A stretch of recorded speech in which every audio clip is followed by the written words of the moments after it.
Donc, bonjour à tous et bienvenue dans ce nouveau webinaire dédié aujourd'hui à l'étude White Lane Team Spirit IT Sourcing Study France.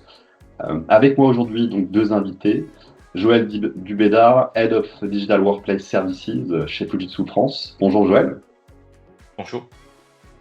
Et aussi avec moi notre invité d'honneur, Jeff Loose, Head of Sourcing Europe chez White Lane Research. Bonjour Jeff. Bonjour.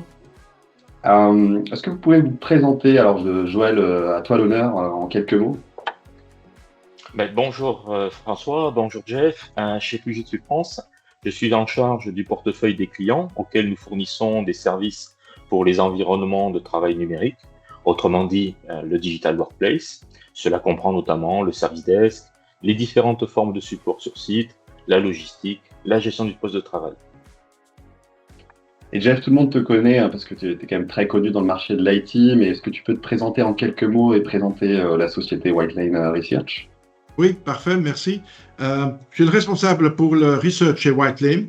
Alors, White Lane, nous sommes une société de market research et donc on se focalise sur l'Europe. Et en Europe, on interroge les top 2000 organisations et on demande leur satisfaction sur leurs fournisseurs existants. Très clair. C'est notre activité. Merci Jeff. Donc les présentations sont faites, on va pouvoir passer au jeu de questions-réponses. Donc la première question, elle est pour toi Jeff, comme tu es notre invité aujourd'hui. Quels ont été les principaux enseignements tirés de la dernière étude White Lane France, je spécifie?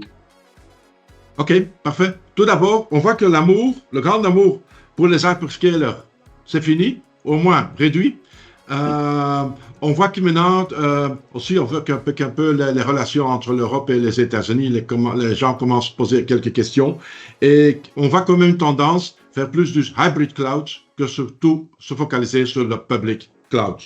Et deuxièmement, on voit quand même que le nombre de fournisseurs qui sont actifs sur le marché est en train d'augmenter chaque année. Maintenant, il y a de nouveau un groupe de fournisseurs, les Big Four, qui prennent aussi leur place et qui avaient commencé avec la consultance et maintenant font aussi de l'implémentation. Donc, c'est aussi qu'une chose qu'on a vue cette année-ci en France et partout en Europe. Très clair. Merci Jeff. La même question un peu pour toi, Joël, mais d'un point de vue plus Fujitsu. En quoi White Lane est important déjà pour Fujitsu et qu'est-ce qui ressort pour Fujitsu cette année, Fujitsu France? Alors, l'étude White Lane est extrêmement importante pour Fujitsu France et nous y prêtons une attention particulière. Premièrement, elle nous offre une opportunité unique de valoriser notre savoir-faire et notre excellence opérationnelle auprès de nos clients et du marché. L'évaluation indépendante conduite par White Lane apporte à la fois la crédibilité par la méthodologie employée et l'objectivité. Deuxièmement, et c'est crucial pour ma fonction, l'étude White Lane reflète directement la perception de nos clients sur la qualité de nos prestations et leur niveau de satisfaction. Les résultats nous fournissent un baromètre précis, précieux, de notre performance en matière de delivery.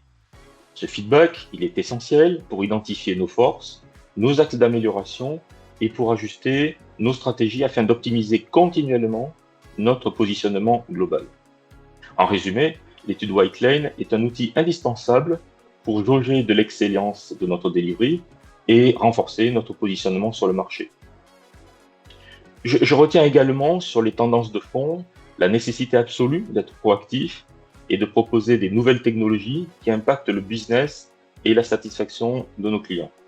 Nous voyons aussi les tendances en matière de nature d'activité externalisée et de maîtrise budgétaire. Chez Fujitsu, nous relions la performance économique et l'innovation au service d'un monde plus durable, c'est notre ADN. Nous sommes donc alignés avec ces évolutions du marché pour répondre aux attentes spécifiques de nos clients. Merci Joël. Nouvelle question pour toi, du coup, Jeff. Quelles sont les préoccupations majeures des directions IT en France? Ok, il y a beaucoup de préoccupations, mais surtout, prenons 3. La sécurité, première place, très clair, pas une surprise. Puis toujours la réduction de coûts. N'oublie pas qu'on a toujours un environnement qui n'est pas facile pour certaines sociétés. Et troisième, c'est comme la bonne nouvelle, c'est on voit aussi vraiment des investissements en intelligence artificielle qui vont vraiment commencer à un niveau plus haut qu'on faisait avant. Donc, ce sont les trois choses qu'on voit qui préoccupent les dirigeants informatiques. Merci Jeff. Et toi, de ton côté, Joël, qu'est-ce que tu observes avec tes clients? Est-ce que tu retrouves des similarités avec ce qu'a pu nous dire Jeff?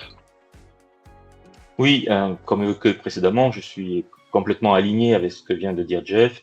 Il est évident qu'être moteur de la transformation permanente, tout en considérant une relation commerciale sur le long terme, est la garantie d'avoir une relation gagnante.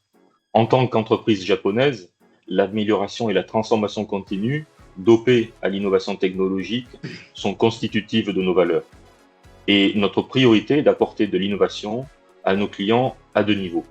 D'une part, nos équipes innovent pour améliorer l'expérience IT, personnaliser et accroître la satisfaction et la productivité des employés. Par ailleurs, nos équipes travaillent pour aider nos clients à développer leurs activités. Nous proposons notamment des solutions novatrices dans le secteur du commerce de détail et du luxe afin de soutenir la croissance des ventes et d'améliorer l'expérience client. Merci Joël. Nouvelle question pour toi, Jeff, un peu plus compliqué, là il va falloir sortir la boule de cristal. Quelle tendance tu anticipes pour les années à venir dans le monde de l'IT sourcing?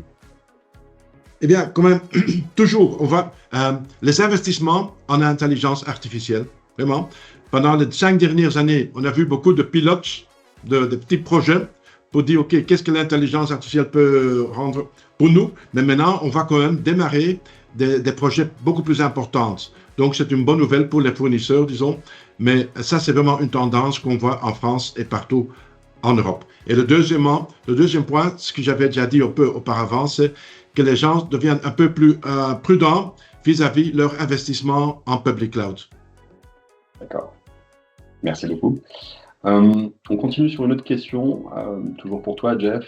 Donc, cette étude, c'est évidemment l'opportunité pour les décideurs IT d'identifier rapidement les partenaires qui sont les plus pertinents. Jeff, qu'est-ce qui fait qu'une entreprise souhaite externaliser auprès d'un partenaire? OK, il y a plusieurs raisons. Hein. Vous savez, les clients veulent avoir amélioration de la qualité, service, un point, et diminuer le coût en même temps, et également l'accès aux ressources, parce que c'est un challenge, ça reste un challenge, et finalement, on veut la flexibilité. Hein. Donc, ce sont vraiment les raisons fondamentales pour lesquelles les clients pensent à externaliser leur activité informatique. Merci.